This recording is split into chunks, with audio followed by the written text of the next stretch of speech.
आप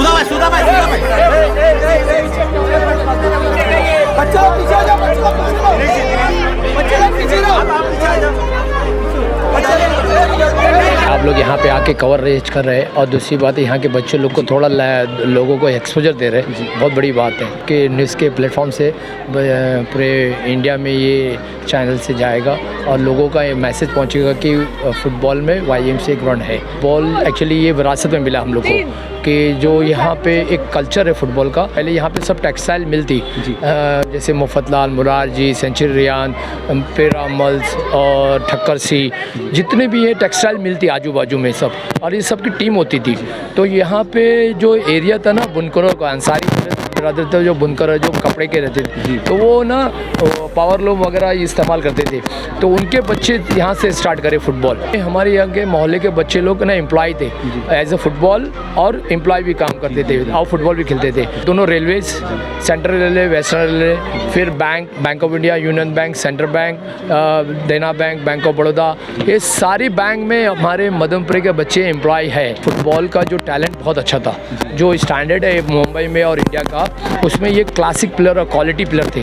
तो जितनी भी टीमों में है, जैसे कस्टम में है, एयर इंडिया में हूँ मैं खुद एयर इंडिया में हूँ, और कस्टम में है हमारे फुटबॉल प्लेयर्स, बैंक हो गए, रेलवेज हो गए, जितनी भी सेंट्रल गवर्नमेंट से जॉब है ना, BPT हो गए, बॉम्बे पोर्ट ट्रस्ट हो गई, ONGC हो गई, भारत पेट्रोलियम हो गए, सारे जितने भी पब्लिक सेक्टर्स है और टेक्सटाइल है, रेलवेज है, एयरलाइंस है, कस्टम्स है, सब में मदनपुर के प्लेयर एज ए एम्प्लॉय है अभी भी। दोस्तों, आज सबसे पहले तो आपका इस्तकबाल करते हैं F3 न्यूज़ में। F3 न्यूज़ आज देख सकते हैं मेरे पीछे बच्चे खेल रहे हैं। यहाँ पर YMCA ग्राउंड है, मुंबई सेंट्रल का आगरीपाड़ा एरिया है। यहाँ पर बच्चों को फुटबॉल की बहुत अच्छी ट्रेनिंग दी जाती है। कई टूर्नामेंट यहाँ पर हुए हैं, और कुछ दिनों पहले यहाँ पर एक टूर्नामेंट हुआ था। आदित्य ठाकरे भी यहाँ पर आए हुए थे, जो इसके ऑर्गेनाइजर थे और इसके जो जिम्मेदारान थे। आज हमारे साथ वो लोग मौजूद हैं। ये बच्चों को किस तरह सिखाया जाता है और इसके क्या फ़ायदे होते हैं, इसके बारे में ज़्यादा बात ना करते हुए खाली इनके जिम्मेदारान से हम बात करेंगे। और अब हम चलते हैं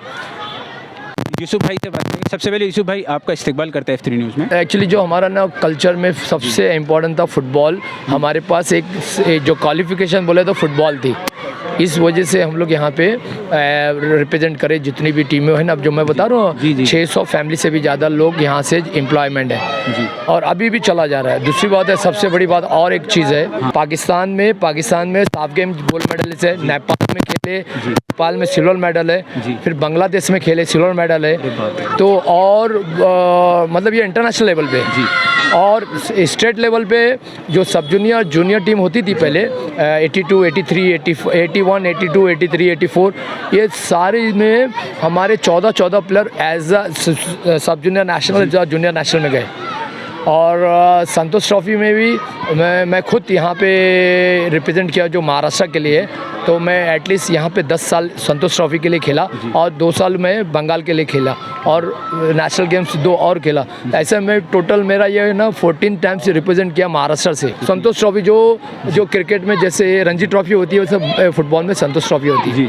तो यूसुफ भाई, इसके बाद मोस्ट इम्पॉर्टेंट सवाल है, मतलब हम लोग एक माशरे में रहते हैं, मदनपुरा एरिया, तो कई लोगों को मैंने भी देखा है, मैं हर किसी को नहीं बोलता हूँ, कुछ लोग ऐसे हैं जो अपने बच्चों को कहते हैं कि बेटा फुटबॉल खेल के क्या करें, सिर्फ ये बच्चे तो खेल रहे, कपड़े गंदे करके घर आते हैं, इसका क्या होने वाला है, इसका क्या बेनिफिट है। आप पढ़ाई पे ध्यान दो, अच्छे परसेंटेज, डिग्री वगैरह होगी, अच्छी जॉब मिलेगी, अच्छे घर में शादी होगी। तो ऐसे लोगों को आप क्या मिलना चाहेंगे? एक्चुअली देखो, ये गेम जो होता है एक मन को सुकून मिलने के लिए, जैसे मैं पैशन था, मेरा शौक़ था फुटबॉल, क्योंकि मैं बचपन से देखता है। तो मुझे बाद में मालूम पड़ने लगा कि हम लोग तो जस्ट बचपन से खेल रहे हैं, तो मॉल्ड हो गए, क्योंकि डैडी खेलते थे, मैं खेल रहा हूँ, भाई खेल रहे, पूरा कल्चर फुटबॉल का है, तो हम लोग खेल रहे हैं। लेकिन जब मैं बाहर निकलता हूँ, अभी मैं जाता हूँ, मैं जैसे इंडिया लेवल पे मैं कोचिंग किया, इंडिया के लिए मैं 8 साल कोचिंग किया, 2011 से लेकर 2018।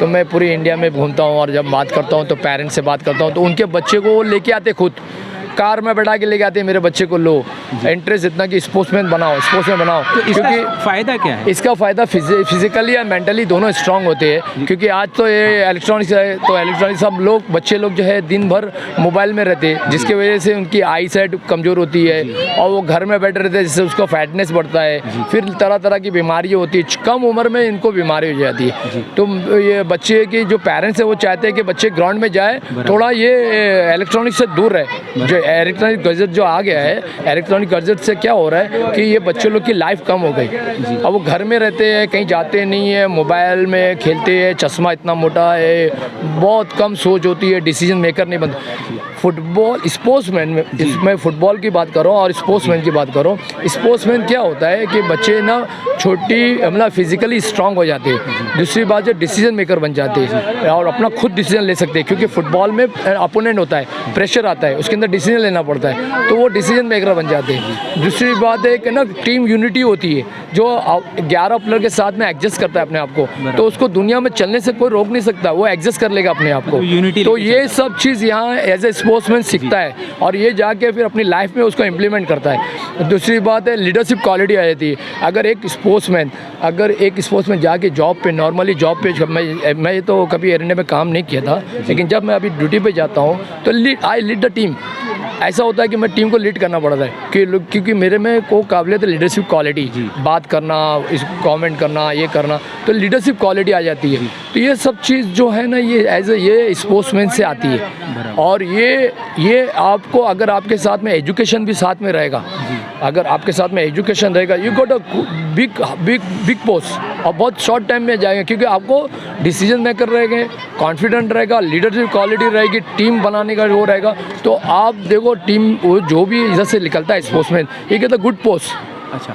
और दूसरी बात रहा कि एजुकेशन तो मस्ट भी चाहिए, क्योंकि आदमी पढ़ाई में जब एजुकेटेड रहता है तो वो फैसला लेने की ताकत उसके अंदर और अच्छी सलाहियत हो जाती है। तो स्पोर्ट्स में और ऊपर से पढ़ाई में तो दोनों चीज़ रहेगा तो बहुत ही अच्छा होएगा। लेकिन मैं बच्चे लोग को बोलता हूँ कि बच्चे लोग को, पेरेंट्स को बताता हूँ कि कम से कम बच्चे को रोज़ आना, डेली 2 घंटा खेलने भेजो ग्राउंड में, और उनको 4 घंटा आप इस्तेमाल करो एक्स्ट्रा पढ़ने के लिए स्कूल के अलावा। नहीं, लॉजिक समझ में नहीं आया, 2 घंटा खेलने भेजो, 4 घंटा पढ़ने नहीं, बच्चे क्या है, देखो अभी जितने बच्चे यहाँ पे जो आ रहे हैं ना, ये डाइवर्ट है फुटबॉल के लिए। आप अगर इनको ज़बरदस्ती करेंगे भी तो खेलने आएंगे, तो इनको पेरेंट्स को मैं बोलता हूँ इनको ब्लैकमेल करना है ऐसा तरह हेल्थी ब्लैकमेल है कि बच्चों को बोलो तू जा बेटा खेल 2 घंटा पेट भर के, लेकिन तू 4 घंटा घर में पढ़ना एक्स्ट्रा, तो बच्चा खुशी करेगा। आपको लगता है माँ बाप इसे रोके, मतलब कोई भी माँ बाप मना नहीं करेंगे इसके? माँ बाप मना नहीं करते, क्योंकि मारना पड़ता है पढ़ने के लिए, घर में स्ट्रिक्ट करना पड़ता है, मोबाइल छुपाना पड़ता है, रोज आना, झगड़ा होता है बच्चे लोग के, ट्यूशन के लिए बहुत ट्यूशन एक्स्ट्रा पैसा देना पड़ता है। लेकिन जब अगर ये बच्चा ये शर्त पे तैयार हो जाता है कि मेरे को 2 घंटा खेलने दो, मैं 4 घंटा पढ़ूंगा, तो बहुत पेरेंट्स बहुत सुकून से, बहुत सस्ते का सौदा है, बहुत सस्ता सौदा है। अच्छा यूसुफ भाई, एक चीज़ और, अब तक ऐसा ये प्ले ग्राउंड में आपने टूर्नामेंट हुआ है, अब तक ऐसा हुआ है कि सामने से कोई कंपनी आए और यहाँ के जीते प्लेयर से अच्छे तो उनको हायर किया हो? पहले जब हम लोग जो बचपन में स्टार्ट किए तो मैं बॉम्बे मुस्लिम मदनपुर से स्टार्ट किया, लेकिन आपको यकीन है कि एक साल में मुझे ऑफ़र मिलते गए। जैसे हम लोग यहाँ पे रहते थे तो एक महिंद्रा के जो कोच थे, महिंद्रा ट्रैक्टर के डॉक्टर, अभी फ़िलहाल में उनका इंतकाल हो गया, दादा Vikram Kumar Sharma, is a very good coach. तो वो है ना अपनी टीम बनाने से पहले सबसे पहले वो मदनपुर में आते थे और प्लेयर को साइन कराने के लिए, कि मदनपुर के जो प्लेयर को वो ना मार्क करके रखते थे, और जैसे ही सीज़न ख़त्म होता था नेक्स्ट सीज़न के लिए वो सबसे पहले मदनपुर में आते थे। ज़्यादा से ज़्यादा 5-6 प्लेयर जो टीम में होते ना, 18 प्लेयर में, तो 5-6 प्लेयर महिंद्रा ट्रैक्टर में मदनपुर के होते थे। तो इतना बिलीव करते थे, तो यहाँ पे बहुत ऑप्शन था, बहुत ऑफ़र था कि लोग यहाँ पे कंपनियाँ आती थी, कंपनी के कोचेस आते थे और पूछते भी थे कि मदनपुर का प्लेयर है तो हाँ ये वेरी टफ प्लेयर है, वेरी वो स्ट्रॉन्ग प्लेयर है, बेसिक भी स्ट्रॉन्ग अच्छी होगी और ये स्ट्रॉन्ग प्लेयर भी होगा, और टीम यूनिटी के लिए वो वैसा प्लेयर चाहिए कि फाइटिंग स्पिरिट चाहिए, विनिंग मेंटालिटी चाहिए। तो ये सब चीज़ जो है ना मदनपुर प्लेयर में ना नेचुरल थी। ऐसा था कि हम लोग वहाँ से महिंद्रा गए, महिंद्रा से 21 साल के बाद में नेक्स्ट ईयर मैं बैंक ऑफ इंडिया में साइन किया। बैंक ऑफ इंडिया में 6 महीना काम किया, परमानेंट जॉब लिया। 6 महीने के बाद में दूसरी कंपनी ऑफर दी, मेरे को डबल तिब्बल पैसे थे सामने से।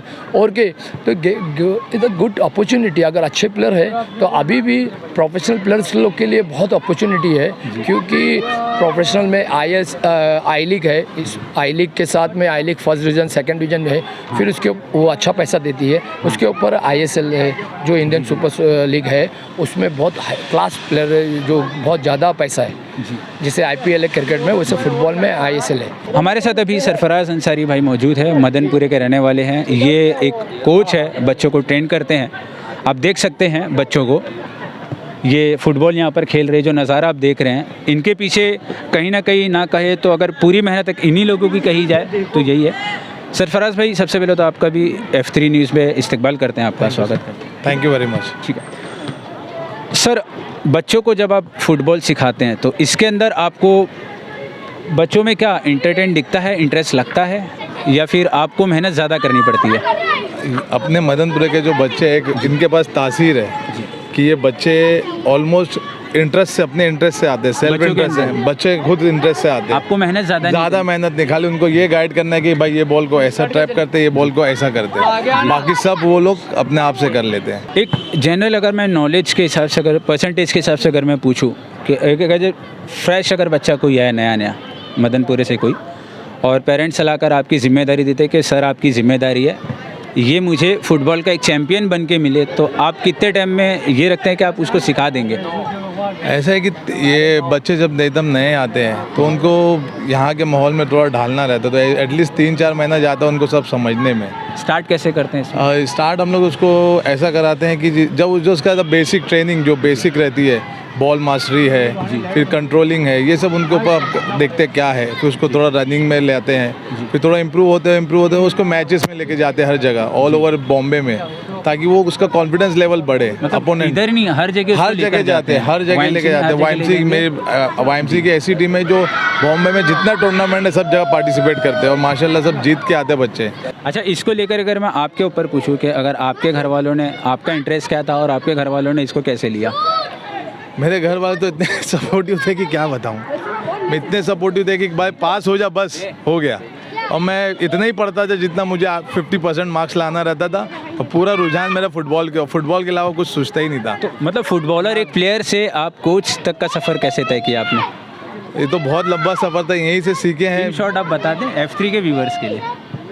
भाई मेहनत की है, भाई बहुत मेहनत की है, कुर्बानी बहुत दी है। जैसे फॉर एग्जांपल एक मिसाल दे दीजिए। जैसे कि अभी सिचुएशन ऐसी कभी आ जाती है कि मुझे फैमिली के साथ आउटिंग पे जाना है, शादी में जाना है। अभी जो सब बच्चे एक्सक्यूज़ देते हैं शादी में जाना है, तो वो एक महीना पहले चले जाते हैं कि मेरी बहन की शादी। हम लोग अपनी बहन की शादी में भी मैं नहीं था, अपने भाई की शादी में भी नहीं था। मेरे भाई की निकाह था, तो मैं फ्लाइट पकड़ के मद्रास से मैं यहाँ पे आया। टूर्नामेंट में आई लीग खेल रहा था, घर में शादी और टूर्नामेंट। और मेरी बहन की मंगनी चल रही थी, मैं यहाँ पे फुटबॉल खेल रहा था, घर पे वहाँ मंगनी चल रही थी। तो बहुत बड़ी कुर्बानी हो गई। ऐसे ही है। अभी पेरेंट्स बोलते हैं कि हम लोग जा रहे शादी में, ऐसा है, लेकिन कुर्बानी का नाम है फुटबॉल स्पोर्ट्स। तो आपकी कुर्बानी में फ़ायदा हुआ? हाँ, मैं उससे मुझे BSNL में जॉब हुआ, मैं नेशनल खेला, मैं ऑलमोस्ट पूरे इंडिया घूम लिया। अभी कोई आपको पूरी इंडिया घुमा नहीं सकता है, लेकिन हम लोग ने माशाल्लाह फुटबॉल के ज़रिए पूरी इंडिया घूम लिए, और पैसा भी मिला घूमने के लिए कि भाई खाली अपना पैसा नहीं ला, वो पैसा भी दिए कि भाई आप जाओ घूमो खेलो, और हमको ये वो करो, अपनी कंपनी हमारी कंपनीज़ के लिए खेलो। तो आहिस्ते मुझे नेशनल खेला, यूनिवर्सिटी खेला, नेशनल गेम खेला, उसके बाद मुझे ऑटोमेटिक कॉल लेटर आया BSNL से। तो BSNL में अल्हम्दुलिल्लाह जॉब है 2008 से। अब हमारे साथ MFA के वाइस प्रेसिडेंट जनाब नासिर अंसारी साहब भी यहाँ मौजूद है, जो अभी टूर्नामेंट जो YMC में हुआ था जिसमें आदित्य ठाकरे खुद आए थे, उस टूर्नामेंट के ये ऑर्गेनाइज़र भी थे। नासिर भाई, आपने यहाँ पे जो टूर्नामेंट जो किया था, तो इसके क्या रीज़न थे और आपने क्या नीयत थी आपकी, किस वजह से, और ये किस तरीके से सब हुआ? ये AIFF का ग्रास रूट है जी, जो हमेशा हर साल होता है, लेकिन हर साल होता है तो बड़े ग्राउंड में होता है। हमारे कोपरेज है जी, या हमारा बांद्रा का रिक्रेमेशन है, उसमें होती है। ये टाइम हमारे जो सेक्रेटरी है सुधाकर राणे साहब ने बोला कि मदनपुर में बच्चे ज़्यादा है जी, तो ये टाइम मदनपुरे को ऑर्गेनाइज करने देते हैं अपन और मदनपुरे के बच्चों को लेंगे खाली। तो स्पेशली हमारे साहब की मेहरबानी है कि आदित्य साहब ने ये चीज़ को एक्सेप्ट किया कि भाई वो मदनपुरे में होना चाहिए ये चीज़। तो आदित्य ठाकरे साहब ने खुद बोला था, खुद आदित्य साहब ने बोला कि नहीं मदनपुरे में प्रोग्राम होना चाहिए। और तो मैं बोला एक ही शर्त पे होगा जब आप आएंगे। प्रोग्राम तो होता है, मैचेस होता है यहाँ पर, सब होता है जी।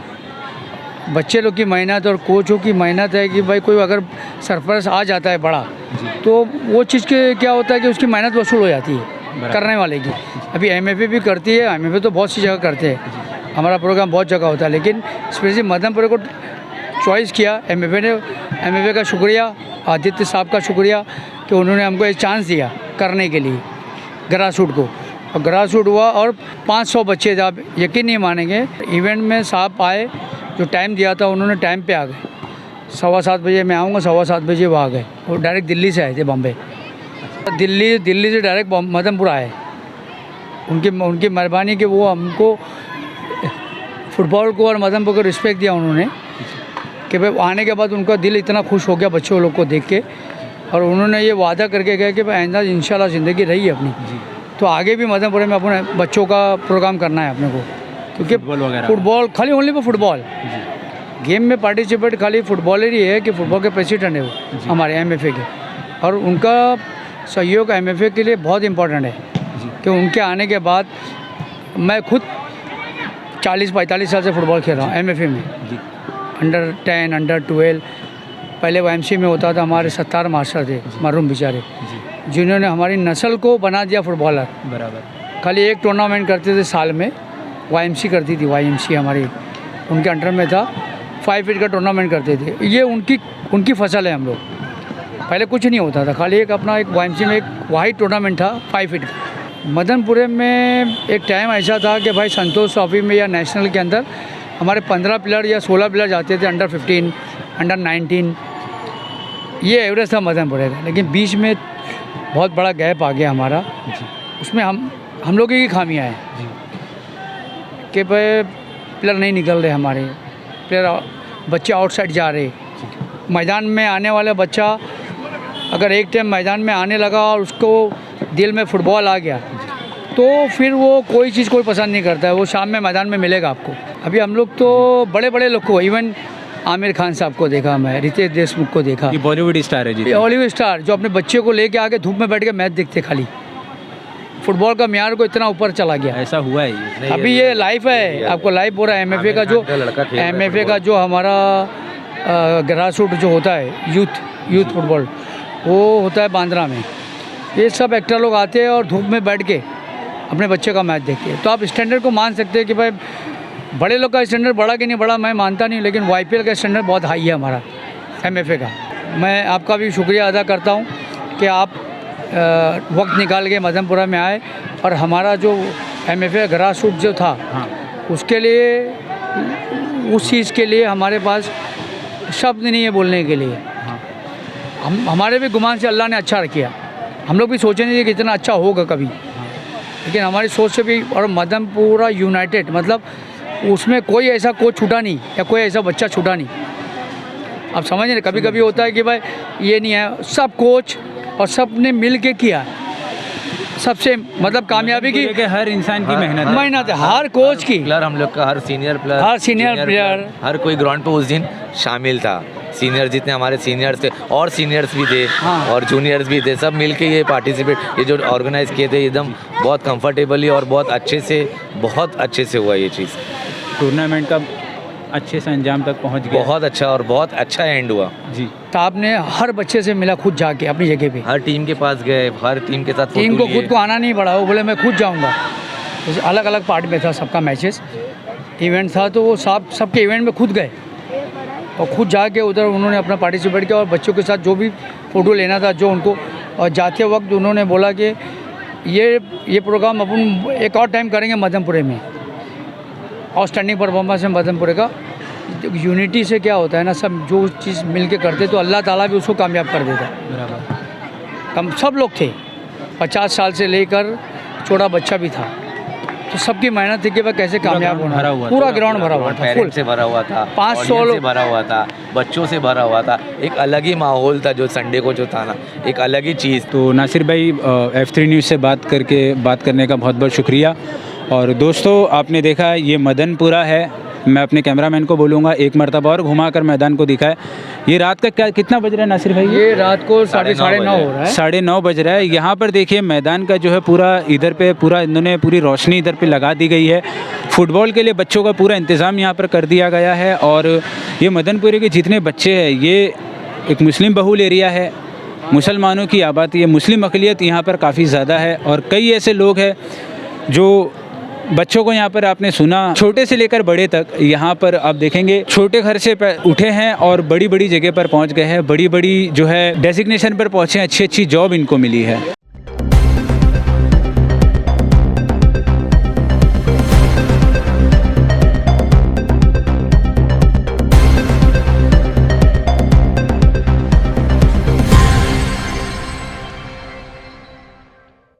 बीते दिन मुंबई के मानखुड़ में 22 साल के एक शख्स की 2 नाबालिग लड़कों ने मिलकर धारदार हथियार से की हत्या। मामला उस वक्त सामने आया जब दुर्घटना स्थल पर एक व्यक्ति के शव को खून में लथपथ हालत में जमीन पर पड़ा हुआ देखा गया, जिसे देखकर स्थानीय लोगों ने मानखुड़ पुलिस स्टेशन को सूचित किया। मौके पर पुलिस दुर्घटना स्थल पर पहुंच जाती है और शव को अपने कब्जे में लेकर घाटकोपर के राजवाड़ी हॉस्पिटल में भेज दिया जाता है, जहाँ से उसे मृत्यु घोषित कर दिया जाता है। पुलिस द्वारा दी गई जानकारी के मुताबिक मृतक की पहचान 22 वर्षीय रमजान अब्दुल हमीद शेख के नाम से मानखुड़ निवासी के रूप में की गई है और उसके मां बाप मुमरा में रहते हैं। साथ ही पुलिस ने बताया कि दोनों नाबालिग लड़कों ने रमजान अब्दुल हमीद शेख से सिगरेट जलाने के लिए माचिस की डिब्बी मांगी थी, लेकिन उसने उन्हें माचिस की डिब्बी देने से इनकार कर दिया, जिससे इनके बीच तनाव बढ़ता गया और दोनों नाबालिग लड़कों ने धारदार हथियार से रमजान अब्दुल हमीद शेख पर कई बार वार किए, जिससे उसकी मौके पर ही मौत हो गई। पुलिस ने उन दोनों को हिरासत में ले लिया है जो रमजान अब्दुल हमीद शेख की मौत से पहले उससे झगड़ रहे थे और इन दोनों का कहना है कि वो सिर्फ माचिस की डिब्बी मांग रहे थे,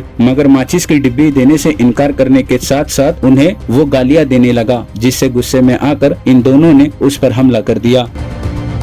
इसी तरह की लेटेस्ट अपडेट जानने के लिए सब्सक्राइब करें F3 न्यूज और हाँ, बेल आइकन दबाना ना भूलें। इसी तरह की लेटेस्ट अपडेट पाने के लिए सब्सक्राइब करें F3 न्यूज और हाँ, बेल आइकन दबाना ना भूलें।